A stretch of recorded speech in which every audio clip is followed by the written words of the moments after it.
Hello everyone, welcome back to this YouTube channel. आज है 10 अगस्त। इस सेशन में द हिंदू एडिटोरियल का वोकेबलरी कवर करते हैं। तो अगर आप किसी भी कॉम्पिटिटिव एग्जाम का प्रिपरेशन कर रहे हैं तो वीडियो लास्ट तक जरूर देखिएगा। चलिए वीडियो शुरू करते हैं। जल्दी से लाइक कर दीजिए और चैनल पर नए हैं तो जल्दी से चैनल को सब्सक्राइब कर लीजिए। साथ में पेन पेपर भी रखिएगा और जो भी वर्ड कवर कराया जाएगा उसे नोट डाउन करते रहिएगा। तो सबसे पहला वर्ड आपके सामने है, वर्ड है निग्लेक्टेड। निग्लेक्टेड यहाँ पे एडजेक्टिव की तरह काम कर रहा है। तो वर्ड के साथ साथ हमें ये देखना है कि ये कौन सा पार्ट्स ऑफ स्पीच है, ठीक है। क्योंकि बहुत बार डायरेक्टली एग्जाम में क्वेश्चन बन जाता है पार्ट्स ऑफ स्पीच से, लाइक एनडीए का एग्जाम हो गया, सीडीएस का एग्जाम हो गया। तो इसलिए साथ में अभी देखते चलना है कि कौन सा पार्ट्स ऑफ स्पीच है। तो चलिए देखते हैं इसके मीनिंग को। इसका मीनिंग हो जाएगा suffering a lack of proper care, यानी कि कोई ऐसा बंदा जो सफ़र कर रहा हो, जिसका ध्यान नहीं रखा जा रहा हो, ठीक है, उसको बोलते हैं नेग्लेक्टेड। जैसे मान लीजिए कि कोई छोटा बच्चा है और उसकी मम्मी उसका ध्यान नहीं रख रही है, तो उसको नेग्लेक्टेड बोला जाता है। इसका हिंदी मीनिंग उपेक्षित हो जाएगा। अगर सिनोनिम्स की हम बात करें तो अबेंडन्ड, फॉरसेक, मिसट्रीटेड या फिर अबेंडन, ये सारे क्या हो जाएंगे, सिमिलर हो जाएंगे। यानी कि अबेंडन मतलब होता है त्याग देना, किसी का ध्यान वान नहीं रखना, उसको त्याग देना, छोड़ देना, फोर्स कर देना, उसके साथ गलत व्यवहार करना, अच्छे से ट्रीट नहीं करना। एंटोनिम्स अगर हम इसका देखें तो चेरिश। चेरिश मतलब होता है किसी का अच्छे से ध्यान रखना, लुक आफ्टर, देखभाल करना, नीट क्लीन, ये सारे जस्ट अपोजिट हो जाएंगे नेग्लेक्टेड के। जैसे आप यहाँ पे रिलेवेंट पिक्चर देख सकते हैं। पिक्चर देख के आप इजीली आइडेंटिफाई कर सकते हैं कि यहाँ पे इसका मीनिंग क्या निकल रहा है। इसमें यही बताया जा रहा है कि अगर मतलब देखिए कि यहाँ पे जो बच्चा है इसको ज़रूरत है प्रॉपर केयर का, लेकिन इसकी जो मदर है, इसकी जो मॉम है, वो क्या कर रही है, वो अपने में बिजी है, फ़ोन में बिजी है, और ये बच्चा मतलब ऐसे कितना उदास पड़ा हुआ है। तो ये क्या है, नेग्लेक्टेड का एक सटीक एग्जाम्पल है। पिक्चर को देखिए और ऐसे ही रिलेट करके चीज़ें याद कर लीजिए। अगला वर्ड है डेवलपमेंट। डेवलपमेंट की बात करें तो यहाँ पे ये नाउन की तरह काम कर रहा है, क्योंकि लास्ट में एम ई एन टी आया है। तो एम ई एन टी की बात करें तो ये नाउन सफिक्स है। जब भी वर्ड के लास्ट में एम ई एन टी दिखेगा वो वर्ड नाउन की तरह काम करेगा। इसका मीनिंग होता है द प्रोसेस ऑफ डेवलपिंग और बीइंग डेवलप्ड, यानी कि ऐसा प्रक्रिया जिसमें कोई चीज़ जिसका निर्माण हो रहा हो, डेवलप किया जा रहा हो, विकसित किया जा रहा हो या विकसित हो गया हो, उसको डेवलपमेंट बोलते हैं। तो इसका हिंदी मीनिंग विकास हो जाएगा। अगर सिनोनिम्स की हम बात करें तो एडवांसमेंट, इवोल्यूशन, एक्सपेंशन या फिर इम्प्रूवमेंट, यानी किसी चीज़ में एडवांसमेंट लाना, विकास करना। जैसे मान लीजिए कोई पुराना रोड है एकदम बेकार सा, और उसको फिर उसको अच्छा से बढ़िया से उसका फिनिशिंग कर देना। इवोल्यूशन मतलब होता है कोई चीज़ जो मतलब पहले एकदम ख़राब था, धीरे समय के साथ उसमें परिवर्तन आया। एक्सपेंशन, किसी चीज़ को फैलाया गया। इम्प्रूवमेंट यानी कि उसको सही किया गया, ढंग का बना दिया गया। अगर एंटोनिम्स की हम बात करें तो डिक्लाइन, डिक्रीज, हाल्ट या फिर रिट्रीट हो जाएगा। ये सारे अपोजिट वर्ड हो जाएंगे। जैसे आप यहाँ पे देख सकते हैं डेवलपमेंट का एक पिक्चर दिखाया गया है, जिसको आप रिलेट करके वर्ड को आसानी से समझ सकते हैं और याद कर सकते हैं। थर्ड वर्ड दिया गया डेप्रीवेशन। तो ये डिप्राइव्ड का नाउन फॉर्म है, क्योंकि लास्ट में आई एन आया है तो ये नाउन की तरह काम करेगा। अगर इसके मीनिंग की बात करें तो प्रिवेंट ए पर्सन और प्लेस फ्रॉम हैविंग और यूजिंग समथिंग। तो देखिए डिप्रीवेशन मतलब होता है किसी को प्रिवेंट करना, रोकना, किसी पर्सन या प्लेस को उस यूज करने के लिए किसी चीज़ को, उसको बोलते हैं डिप्रीवेशन। इसका हिंदी मीनिंग वंचित हो जाएगा। अगर इसके सिनोनिम्स की हम बात करें तो डिस्पोजेस, स्ट्रिप, डाइवेस्ट या फिर रिलीव, ये सारे सिमिलर वर्ड हो जाएंगे जिसका सेम मीनिंग होता है। अगर अपोजिट वर्ड यानी कि एंटोनिम्स की हम बात करें तो क्लॉथ, कवर, बिल्ड या फिर कंस्ट्रक्ट हो जाएगा। ये सारे एंटोनिम्स हो जाएंगे। जैसे मान लीजिए कि किसी को बोलने से रोक देना, कोई बंदा बोलना चाहता है तो उसको बोलने से रोक देना, यानी कि उसके मुंह पे इस तरह से टेप लगा देना, ठीक है, ताकि वो कुछ नहीं बोल पाए।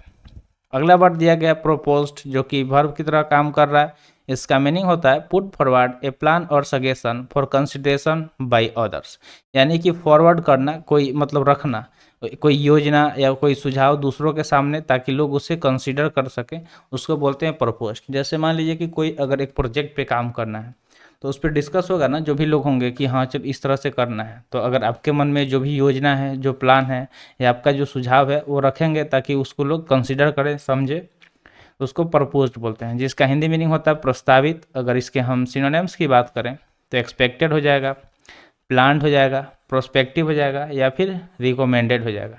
तो ये सारे सिमिलर वर्ड हो जाएंगे। एंटोनिम्स की बात करें तो आंसर, डिस्करेज, डिसवेड या फिर इग्नोर हो जाएगा। ठीक है, ये सारे क्या हो जाएंगे, एंटोनिम्स हो जाएंगे। जैसे यहाँ पे आप देख सकते हैं कि आपके पास मतलब कोई भी योजना है, जैसे मान लीजिए कि कोई पार्टी करना है, तो कहाँ करना है, कैसे करना है, इसका अगर आप योजना बना रहे हैं अपने फ्रेंड के साथ, तो आप कोई ना कोई प्लान बताएंगे ना कि यहाँ चलेंगे, वहाँ के बारे में बताएंगे, तो क्या हो गया, एक तरह का प्लान हो गया जो आप फॉरवर्ड कर रहे हैं अपने दोस्तों को, ताकि वो उस पर कंसिडर करे कि हाँ वहाँ चले या नहीं चले। चलिए नेक्स्ट वर्ड की तरफ बढ़ते हैं। नेक्स्ट वर्ड है डेलीगेशंस। डेलीगेशंस यहाँ पे नाउन की तरह काम कर रहा है क्योंकि लास्ट में ION आया है। इसका मीनिंग होता है ए बॉडी ऑफ डेलीगेट्स और रिप्रेजेंटेटिव, यानी कि कोई प्रतिनिधि मंडल, इसका हिंदी मीनिंग हो जाएगा, यानी कि जो रिप्रेजेंट कर रहा हो, रिप्रेजेंटेटिव हो किसी या डेलीगेट हो, तो इसका हिंदी मीनिंग होगा प्रतिनिधि मंडल, यानी कि कोई एक बॉडी को रिप्रेजेंट कर रहा हो कोई बंदा, उसको डेलीगेशन बोलते हैं। अगर सिनोनिम्स की बात करें तो अपॉइंटमेंट, अपोर्शनिंग, ऑथराइजेशन या फिर चार्ज हो जाएगा। ये सारे क्या हो जाएंगे, इसके सिनोनिम्स हो जाएंगे। ठीक है, अगर इसके हम अपोजिट वर्ड की बात करें एंटोनिम्स का, तो डिवीजन हो जाएगा, लॉलेसनेस हो जाएगा या फिर सेपरेशन हो जाएगा। ये सारे एंटोनिम्स हो जाएंगे। नेक्स्ट वर्ड की तरफ बढ़ते हैं, उससे पहले होमवर्क के बारे में डिस्कस कर लेते हैं। तो होमवर्क में हम आपको यही बोलते हैं कि जो भी वर्ड यहाँ पे कवर किया जाता है उससे कोशिश कीजिए सेंटेंस बनाने का, और उसे सेंटेंस जो बनाते हैं आप कमेंट सेक्शन में ज़रूर कमेंट कीजिएगा। तो चलिए बढ़ते हैं आगे। नेक्स्ट वर्ड दिया गया सब्सिक्वेंटली, लास्ट में ly आया है, तो मोस्टली अगर वर्ड के लास्ट में ly आया तो एडजेक्टिव या फिर एडवर्ब दोनों की तरह काम करता है। तो एलवाई से दोनों या तो एडजेक्टिव की तरह काम करेगा या फिर एडवर्ब। इसमें भी थोड़ा सा आपको ध्यान देना है, एडजेक्टिव तब काम करेगा जब नाउन के साथ एलवाई लगेगा, और अगर एडजेक्टिव के साथ एलवाई लगे तो वो एडवर्ब की तरह काम करता है। ये चीज़ आप नोट डाउन कर लीजिएगा। अगर इसके मीनिंग की बात करें तो इसका मीनिंग होता है after a particular thing has happen. तो सब्सिक्वेंटली मत होता है कि कोई दूसरा चीज़ जो पहले चीज़ होने के बाद हो रहा है उसको क्या बोलते हैं, सब्सिक्वेंटली।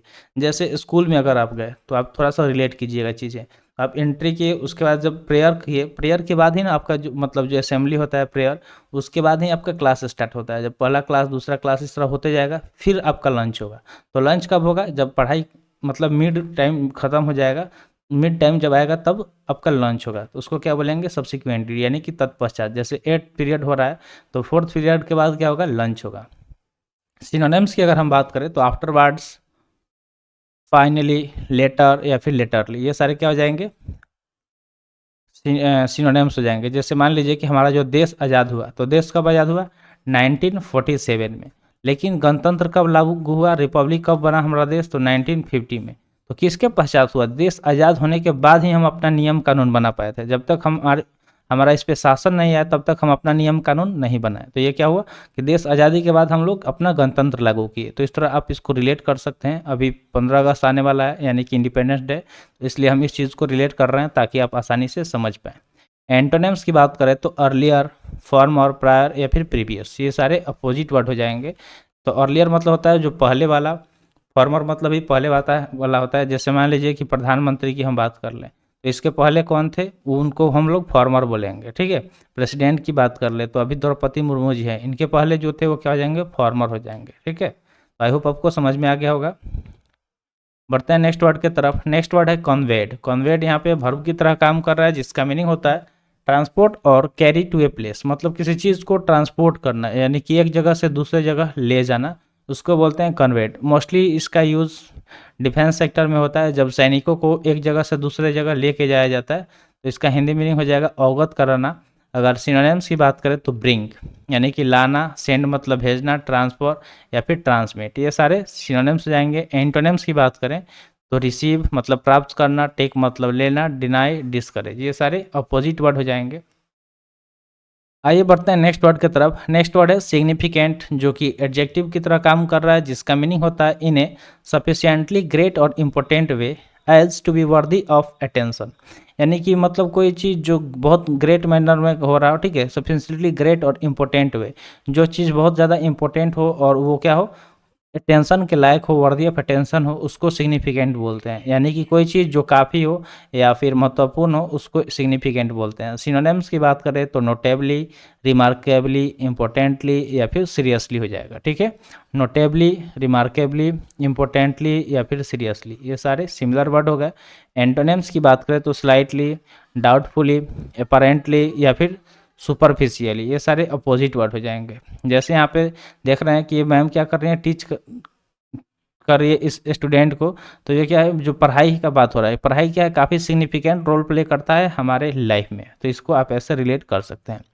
नेक्स्ट वर्ड है अमेंडमेंट्स। अमेंडमेंट्स यहाँ पे नाउन की तरह काम कर रहा है। पॉलिटी जब आप पढ़ते होंगे पॉलिटिकल साइंस, तो उसमें आप अमेंडमेंट्स पढ़े होंगे।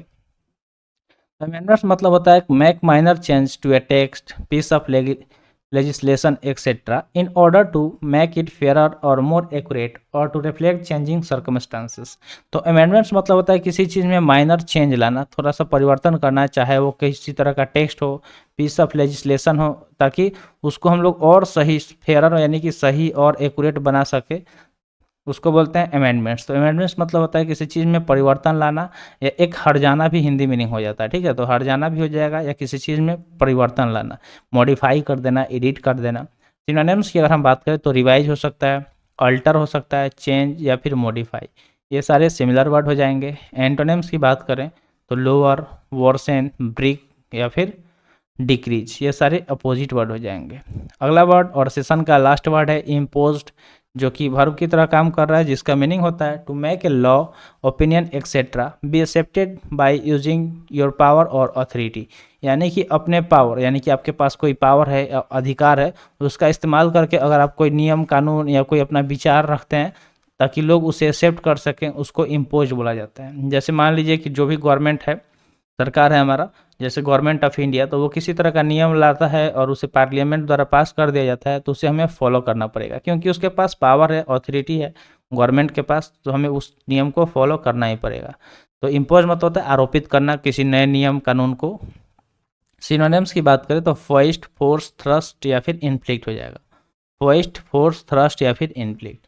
एंटोनिम्स की अगर हम बात करें तो इसका एंटोनिम्स डिसऑर्डर, डिस्प्लेस, फोर्स या फिर ओवरलुक हो जाएगा। तो ये सारे अपोजिट वर्ड हो गए।